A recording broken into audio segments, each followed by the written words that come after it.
Life in a world that keeps changing. Think that it's progress you're making.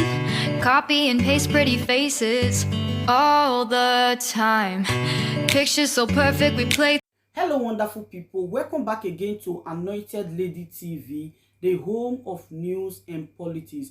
And we drop news every day, and we also react to every videos that comes our way. If it is your first time in this channel, you are highly welcome. Thank you so much for stopping by.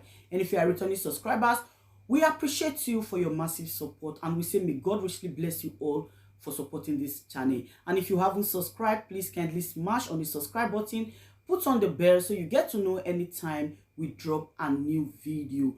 I have a video to present to you this very moment, and I will be watching that video with you. And after watching, let's drop our opinion constructively at the comment section, like our videos, and also share our videos if possible. Bye. Let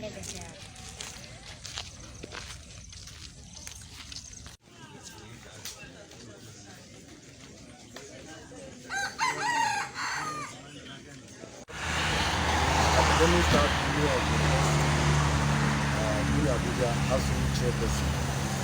Early hours of this morning at about 12, where some of our members and their relations.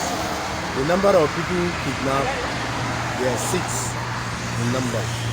Professor Oboskolo's son and daughter were kidnapped. Professor Obansa and his son were kidnapped.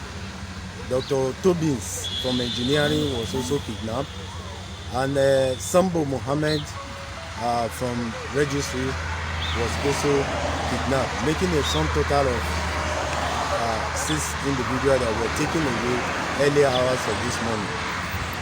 When you say early hours of this morning, can you put a time to it, please? Yes. At about 12, what time did they? At about 12:30 a.m. this morning, and the operation lasted for about an hour. When you say operation lasted, were there gunshots? Yes, serious gunshots. Were there injuries? Were there casualties recorded? We heard that Dr. Tobins was manhandled. In fact, you can see blood around the area, and in fact, it's a terrifying situation, the moment at this time. So what further information do you have for now as an update? Because we did see some police van going to the premises. Yes, not been allowed to go in. There are some security agencies inside the police. I heard that the police commissioner is inside. The DPO is also inside. Our internal security, they are all there. But we are calling on federal government to do the needful immediately and let our members return to us unarmed, untouched, without payment of any ransom. Because a university environment has become something else in this country, and the insecurity, we know it has gone to a level that we cannot handle in this country. But however, we want our members released immediately. They should switch on into action, and in fact we cannot actually say how we are feeling at this moment. I am Dr. Basim Kumar, the Associate Chairperson of Uniabuja.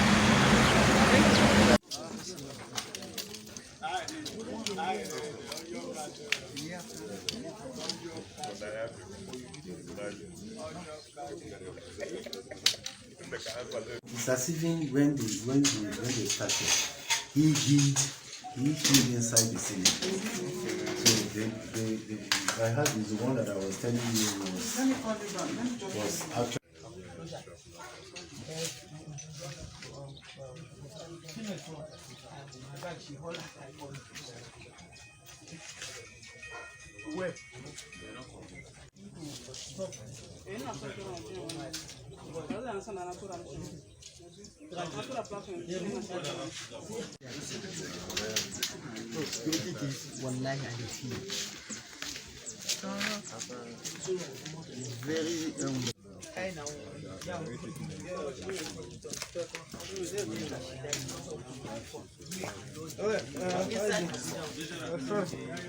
Sorry, I don't take my phone.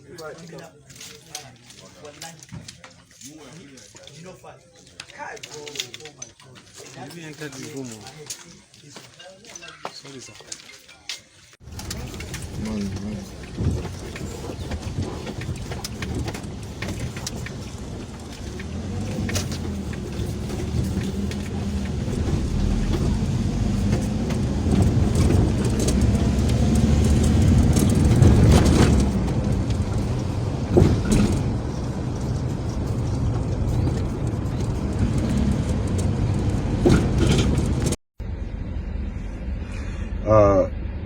couple of days ago, my son was, would I say, kidnapped by the police people that are in Bori, in Kana local government in Thai.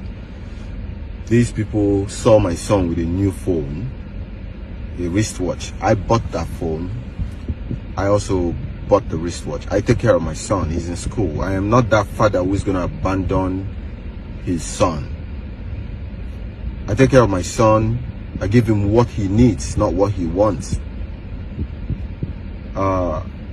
These policemen saw my son and took him, dragged him around with guns, threw him in their van, threatened to kill him. Out of fear, my son tried to call me. He couldn't get me because my phone was on airplane mode because of what I was doing. I was at my unit doing soldier thing. They dragged my son around in fear, took my son to where he withdrew all the money he had in his account. What else is stealing? What else is financial crime? What else is what pursuing? There might be police officers, but I think the EFCC needs to look at the police first. Some of us are overseas killing ourselves, doing the right thing, representing Nigeria well. We could have been doing something crazy. People doing the Yahoo 419, they don't have two heads. They're Nigerians like us. But we chose to do the right thing. We chose to be on the right path. Then the Nigerian police, who are the biggest criminals in uniform and in guns, would go about victimizing innocent Nigerians, the ones that are doing right. They see you with a phone, you're a Yahoo boy. If you carry a laptop, you're a criminal. The trauma these people put my son through. I am filing a lawsuit against that police, the whatever unit or task force that did that to my son. I spoke with my son this morning and he's even scared of going back to school. That is how bad this whole thing was. My son is 23. I am thinking that whatever these policemen do is known to the good police officers. And because the good police officers tend to stay quiet about it, it means the good police officers are not actually good. It means the EFCC that is playing blind sight to all these financial crimes happening with the police is also not doing their job. You cannot change things outside when the inside is corrupt. You cannot go on the street harassing young men and women who are striving to survive. There are bad ones out there. There are very bad Nigerians, not just in Nigeria, everywhere in the world. There are good Nigerians as well. So why punish the good ones because some people are bad? When has having a phone become a crime in Nigeria? When has having a phone made you a Yahoo boy in Nigeria? The EFCC needs to start from the police. The EFCC needs to start from our politicians. How can a politician who all his life has never had an investment, never had a decent job, build a house of 200, 300, 400 million, and the EFCC is not investigating such people? But you go on the street, catching young men who are struggling to survive and make them criminals. My son did nothing wrong, virtually nothing wrong, but the Nigerian police turned my son into a victim of their own criminal minds because they are the thieves.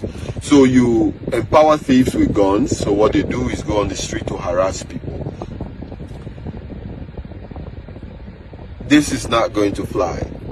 Not just the police can have guns. Things like this can push young men into having guns. Things like this can push young men into rebelling against these police people. They have blood too. They can die. So I don't understand what we are fighting in Nigeria. Are we fighting crime? Or we are just fighting people who don't look like you or work in your office? Because the real thieves and criminals are in the Nigerian police.